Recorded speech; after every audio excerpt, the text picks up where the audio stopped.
When I found you, I saw raw, untamed power. And beyond that, something truly special.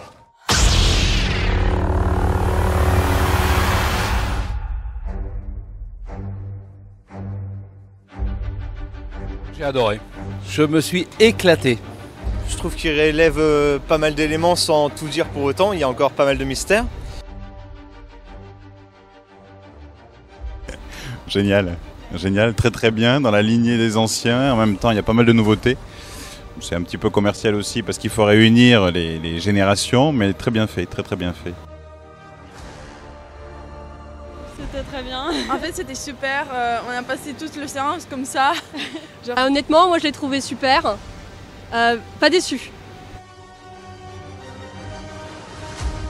Très bon film.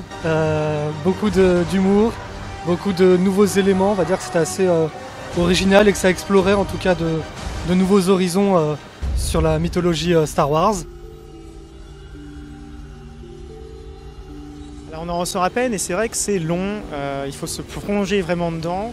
Je ne dis pas qu'on ne regarde pas ça non, c'est pas ça la question, mais en ressortant, il y a beaucoup de choses à digérer. Il y a un beau travail sur le canon, il y a beaucoup de formes qu'on retrouve, il y a des dialogues qu'on retrouve de à peu près tous les films précédents. Alors moi j'ai bien aimé les petits clins d'œil aux anciens épisodes. Mais ouais, bon, il y a des petites choses, je sais pas trop en fait, qu'on n'avait jamais vues avant, qu'on sait pas trop où placer, mais bon, on verra bien par la suite, je pense qu'il va y avoir des explications. C'est un petit peu commercial aussi parce qu'il faut réunir les générations, mais très bien fait, très très bien fait. Alors il y a des nouveaux personnages, il y a une histoire qui continue, qui est dans la continuité de ce qu'on avait avant. Et ça reprend bien, donc pas le dernier Star Wars, mais celui d'avant, ça reprend très bien. Après... En fait, d'une certaine manière, c'est un peu le film qui nous manquait. Ça aurait été le premier de la nouvelle série, ça aurait été l'épisode 7, ça aurait été normal, on remet un peu tout en branle. Finalement, on dirait que l'épisode de J. Abrams de la dernière fois, c'était un coup d'épée dans l'eau d'une certaine manière. Beaucoup de nouveautés, je pense que c'est très bien, ça permet aussi de rafraîchir l'image des premiers. En même temps, on garde cet esprit-là qui était fondamental. C'est ce qui a fait la richesse aussi beaucoup des premiers. Donc non, très bien, très très bien, très chouette. Là, j'ai vraiment l'impression qu'avec les derniers Jedi, on reprend vraiment le travail, on remélange les cartes et après on va pouvoir partir sur autre chose. Moi j'ai toujours été à fond sur Leia et sur Luke, donc c'est un peu compliqué de juger comme ça, mais bon, réel est vraiment pas mal, je pense. Après, les autres personnages sont peut-être pas assez développés, je sais pas trop encore. Donc on a du mal peut-être un peu à s'y attacher encore. L'épisode 7, c'était vraiment une redite de ce point de vue-là, donc c'était très sympa pour les fans. Mais là, j'ai l'impression effectivement qu'on rebat beaucoup les cartes. Globalement, la vraie question, c'est qu'est-ce que c'est le côté obscur, qu'est-ce que c'est le côté clair. Ça a toujours été la question. Beaucoup de fans se posent des questions par rapport à l'univers étendu traditionnel qui a été mis au rabais, au placard par Disney. Mais on retrouve finalement des éléments de ça. Est-ce qu'on est sur les Grey Jedi bientôt, je ne sais pas encore, mais ça fait plaisir de voir ce travail. En fait, quand on ressort, on comprend pourquoi est-ce que Disney a confié 3 nouveaux films hors de la trilogie principale à ce réalisateur. Donc c'est plus ça qui fait plaisir de ce point de vue. Je trouve que dès les premiers plans, dès la première séquence, on se rend compte que c'est pas le même réalisateur que... Enfin, c'est pas J.J. Abrams, quoi. Même si c'est J.J. Abrams, ça fait des très beaux plans dans Star Wars 7.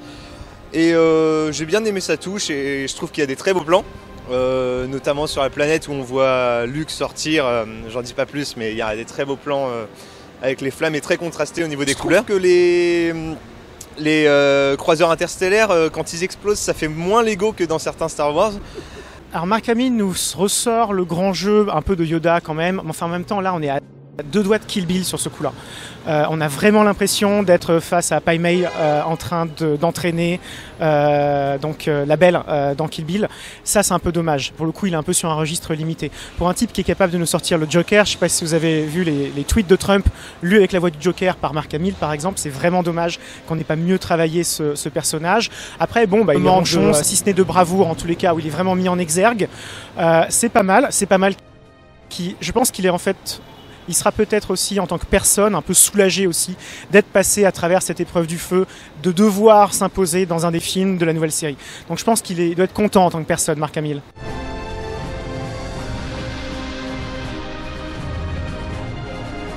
C'est vrai que je pensais qu'il y avait plus de développement sur le personnage de Layla.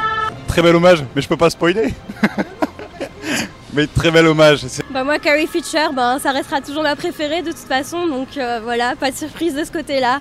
Bah, du coup, c'est vrai que tout au long du film, à chaque apparition, il y a quand même des messages qui sont amenés, et c'est vrai que ça faisait, il y avait un certain hommage en effet. I need someone to show me my place in all this.